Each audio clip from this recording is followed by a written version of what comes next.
नमस्कार दोस्तों, मैं सुशील कुमार मोटिवेशनल स्टोरी के साथ। दोस्तों, मैं लेकर आ चुका हूँ आपके लिए एक किसान की कहानी, जिसको सुनकर आप मेहनत करने के लिए मजबूर हो जाओगे। ज़्यादा टाइम न गवाते हुए आइए शुरू करते हैं। एक बार एक किसान भगवान से बहुत ही नाराज़ हो गया। किसान बहुत मेहनती था। बहुत मेहनत से वह खेतों में अनाज उगाता, उसकी देखभाल करता, पर अक्सर उसकी फसल खराब हो जाती। कभी सूखा पड़ जाता, कभी बाढ़ आ जाती, कभी तेज़ धूप, कभी आंधी। कोई ना कोई कारण बन ही जाता कि उसकी फसल खराब हो जाती। एक दिन वह किसान गुस्से में आसमान की ओर देखकर भगवान से कहा, हे ईश्वर, आपको लोग सर्वज्ञाता मानते हैं कि आप सब जानते हैं। कहते हैं कि आपकी इच्छा के बिना एक भी पत्ता नहीं हिलता, पर मुझे तो लगता है कि आप छोटी से छोटी बात भी नहीं जानते। आपको तो यह भी नहीं पता कि खेती बाड़ी कैसे करते हैं। अगर आप जानते होते तो हर समय जो बाढ़, आंधी और तूफान आते हैं वो कभी नहीं आते। आप नहीं जानते कि कितना नुकसान उठाना पड़ता है हम किसानों को। यदि आप मेरे हाथ में यह शक्ति दे दो कि जैसा मैं चाहूँ वैसा मैं मौसम कर दूँ, फिर आप देखना कि अन्न के भंडार लगा दूँगा। भगवान इस किसान के तीखे वाक्य सुनकर मुस्कुरा रहे थे और वह किसान के सामने प्रकट होकर बोले, मैं आज से तुझे यह शक्ति देता हूँ कि तुम अपने खेतों पर तुम्हारी जैसी इच्छा हो तुम वैसा मौसम कर दोगे। मैं बिल्कुल भी दखल नहीं दूंगा, तुम्हारी इच्छा से सब कुछ होगा। किसान बहुत खुश हो गया। किसान ने गेहूं की फसल जब अपने खेतों में बोई, जब उसे लगा कि खेतों को धूप चाहिए तो खेतों को धूप मिले, जब पानी बरसाना चाहिए तभी पानी बरसा। आंधी, तूफान, बाढ़ कुछ भी उसने अपने खेतों पर आने नहीं दिया। किसान के खेत में इस वर्ष ऐसी फसल हुई जैसी कभी नहीं हुई थी।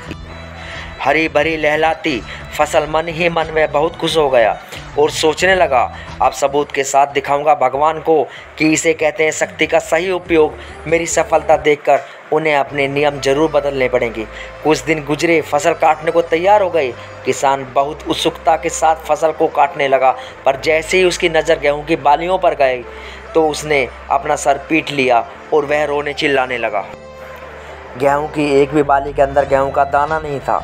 सारी बालियां अंदर से खाली थी। किसान बहुत दुखी हो गया। उसने भगवान को रोते हुए फिर पुकारा, हे प्रभु, तुमने ये मेरे साथ क्या किया? क्या तुमने मुझे कोई सज़ा दी? भगवान बोले, पुत्र, ये तो होना ही था। तुमने पौधे को संघर्ष करने का मौका ही कहाँ दिया?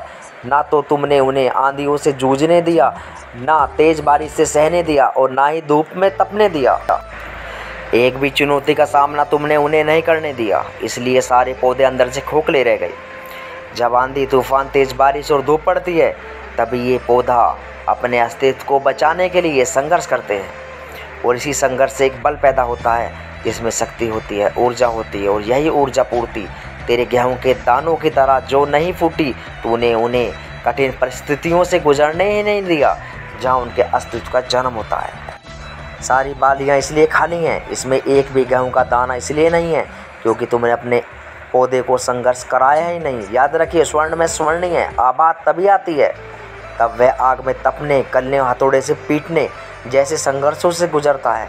कोयले का टुकड़ा हीरा तभी बनता है जब वह उच्च दाब, उच्च ताप की मुश्किल परिस्थितियों से गुजरता है। इसी तरह यदि हमारी ज़िंदगी में कोई संघर्ष ही ना हो, कोई चुनौती ही ना हो, तो हम भी गेहूं की बालियों की तरह खोखले रह जाएंगे। कोई अस्तित्व ही नहीं होगा हमारा। विपरीत परिस्थितियाँ, चुनौतियाँ, समस्याएं हमें और अधिक निखारती हैं। यदि जीवन में कठिन परिस्थितियाँ और चुनौतियाँ आए तो घबराना मत, बल्कि सामना करना, विश्वास करना कि आप और अधिक निखर जाओगे और अधिक मजबूत बन जाओगे। किसी ने कितना सही कहा है, जिंदगी जीना आसान नहीं होता, बिना संघर्ष कोई महान नहीं होता। जब तक ना पड़े हथौड़े की चोट तब तक पत्थर भी भगवान नहीं होता। दोस्तों, इसी के साथ मैं विदा लेना चाहूँगा। मिलता हूँ नेक्स्ट मोटिवेशन स्टोरी में। मेरी ये मोटिवेशन स्टोरी आपको अच्छी लगी हो तो प्लीज़ मेरे चैनल को ज़्यादा से ज़्यादा सब्सक्राइब, लाइक एंड शेयर ज़रूर करें। जय हिंद।